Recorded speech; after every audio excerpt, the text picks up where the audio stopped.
किसान और जवान संसद तक पहुंचेंगे उस दिन आपकी खैर नहीं है। नहीं तो क्या है कि आतंकवादी हमें नहीं पैसा देते, ये नेताओं को हमारी जगह सैनिकों जरा आधा हिंदुस्तान नहीं पूरा हिंदुस्तान बेच देते। कि हिंदुस्तान की इकोनॉमी अनबैलेंस हो गई है। एक आदमी के पास 1000 करोड़ है और 1000 आदमी खाने के लिए तरस रहे हैं। तो सबसे पहले हम बैलेंस करने का काम करेंगे। किसने बोला मैं 2 करोड़ जॉब क्रिएट करके दूंगा, हम 2 के बजाय हम 4 करोड़ जॉब क्रिएट करके देंगे।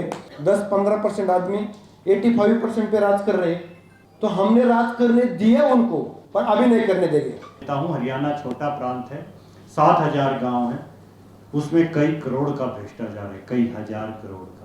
सिर्फ 7000 करोड़ एक एक गांव को दिया जाए, एक एक कॉटेज इंडस्ट्री लगा दी जाए, तो गांव के बच्चे को दिल्ली में छोले भटूरे पकोड़े बेचने नहीं आना पड़ेगा। इस देश को, जनता को मैं कहना चाहूंगा और खास करके सरकार को, और आप लोग डेट लिख के रखो, चुनाव होगा, लोकतंत्र है, चुनाव तो करना ही पड़ेगा। किसी की बस की बात नहीं चुनाव को रोकने के लिए, नहीं तो अराजकता फैल जाएगी।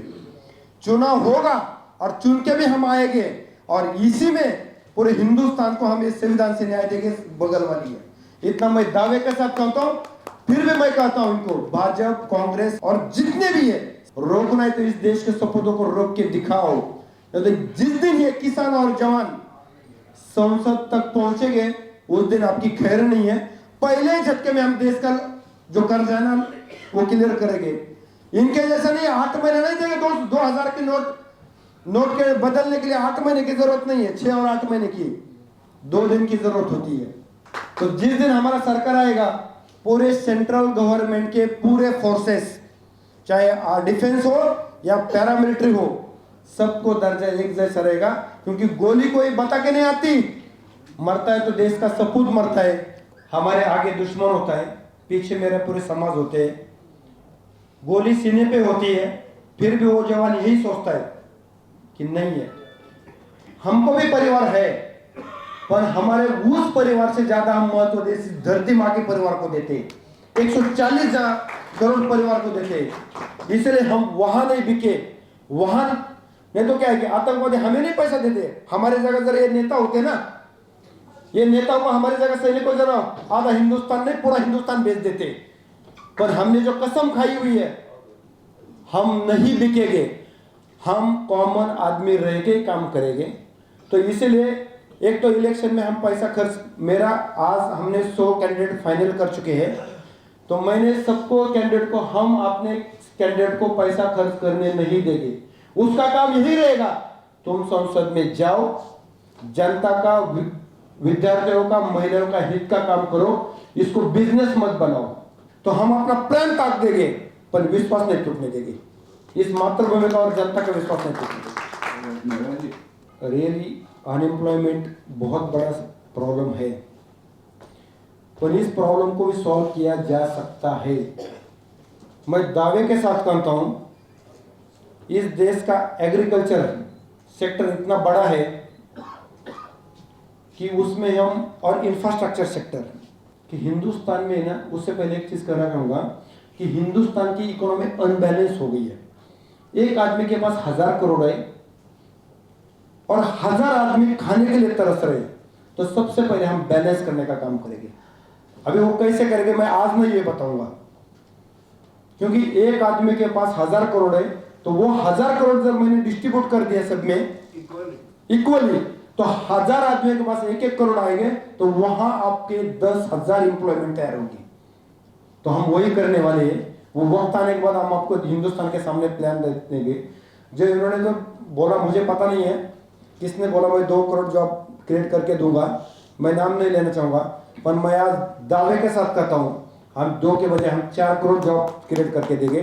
देखो, हमें यहाँ आने के लिए सबसे पहले क्यों आने का जरूरत क्या पड़ा, हमने बहुत विनती किया, हमने परिश्रम किया, आंदोलन किए, धरने किए, सबने, किसानों ने और सैनिकों ने। इस देश के सबसे बड़ी आज जनसंख्या है तो किसानों के और सैनिकों की है, पर किसी को कुछ पड़ा ही नहीं है। अभी अमोला जी साहब ने बताया 10-15% आदमी 85% पे राज कर रहे हैं।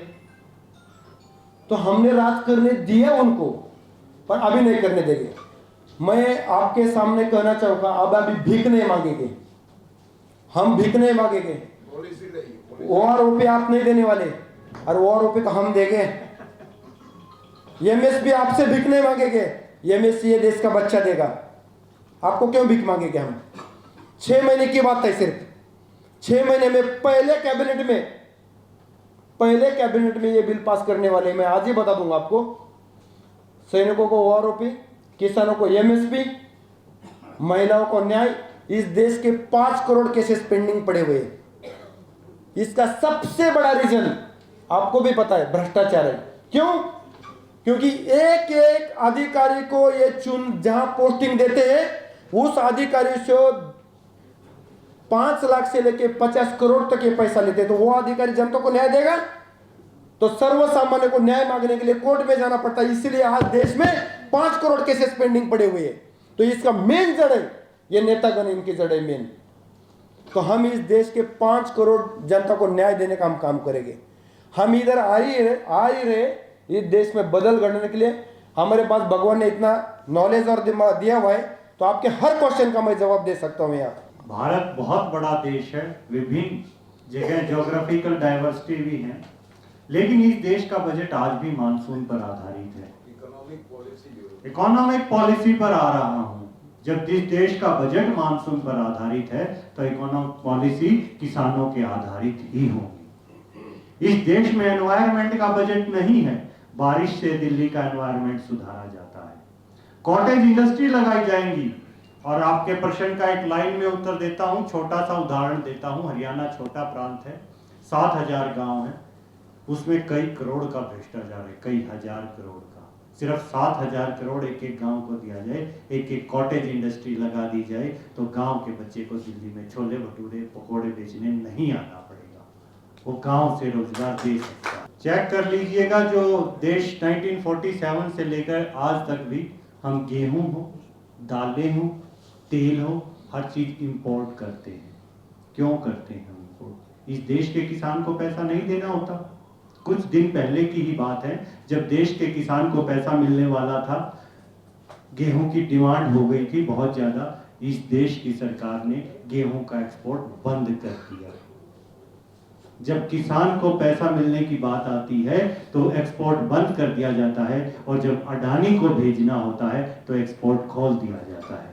उस पैसे का हक इस देश के किसान को है, इस देश की जनता को है। तो इंडस्ट्रीज के अंदर, कॉटेज इंडस्ट्रीज के अंदर और बहुत सारी इंडस्ट्रीज हैं जो क्रिएट की जा सकती है। राजनीति गंदी नहीं है, ये समाज सेवा का माध्यम है।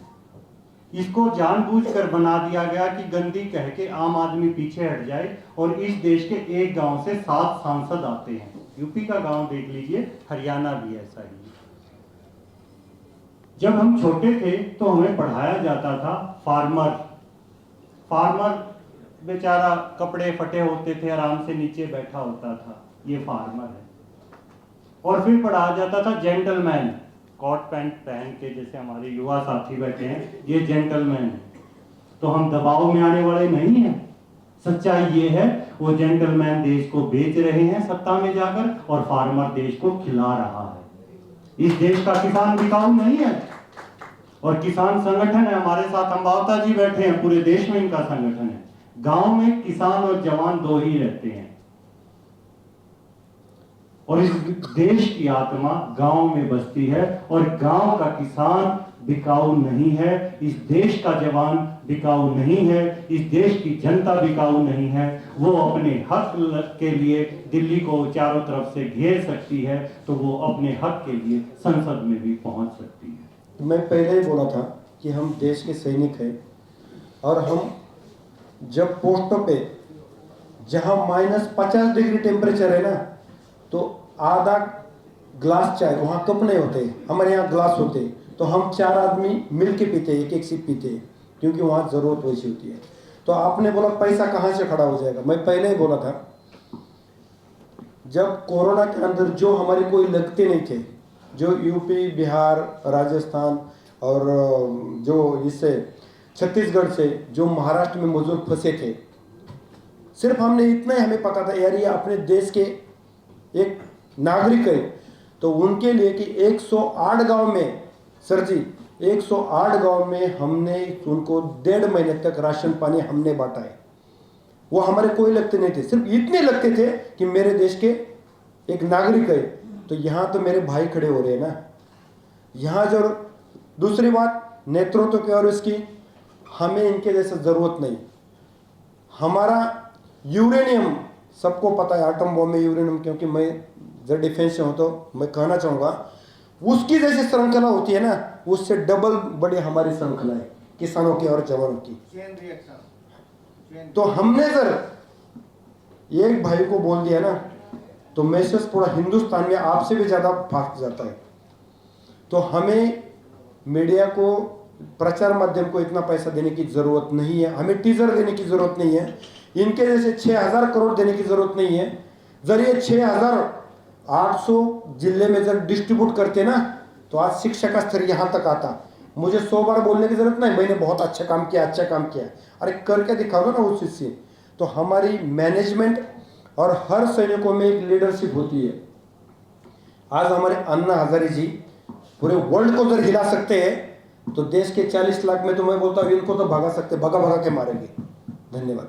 नेशनल दस्तक की आपसे गुजारिश है कि अगर इसको बचाना चाहते हैं तो नेशनल दस्तक को सब्सक्राइब करने के लिए रेड कलर के सब्सक्राइब बटन को दबाएं, फिर बेल आइकन की घंटी दबाएं। नेशनल दस्तक को बचाने के लिए बहुत जरूरी है कि हर खबर को शेयर करें, लाइक करें, कमेंट जरूर करें।